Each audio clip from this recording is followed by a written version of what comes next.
Dari tanah desa Campang 3, Kota Agung, Kabupaten Tanggamus, Lampung, lahirlah sebuah grup seni tradisi yang menjunjung tinggi nilai budaya dan spiritual leluhur.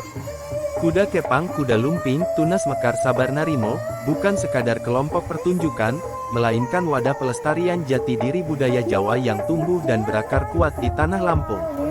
Didirikan pada tahun 2008, grup ini dipimpin dengan penuh keteladanan oleh Bapak Suroto, sosok yang dikenal sabar, tekun, dan teguh memegang filosofi hidup sabar lan narimo. Di bawah kepemimpinannya, Tunas Mekar Sabar Narimo tumbuh menjadi kelompok yang solid, kompak, dan syarat makna. Setiap hentakan kaki penari, setiap tabuhan gamelan, dan setiap gerak kuda kepang yang meliuk bukan hanya tontonan, tetapi juga doa, laku, dan pengabdian. Unsur sakral, keberanian, serta keseimbangan antara raga dan jiwa menjadi roh utama dalam setiap pementasan. Nama, Tunas Mekar, melambangkan harapan dan generasi, sementara, Sabar Narimo, menjadi pengingat bahwa seni sejati lahir dari keikhlasan dan ketulusan hati.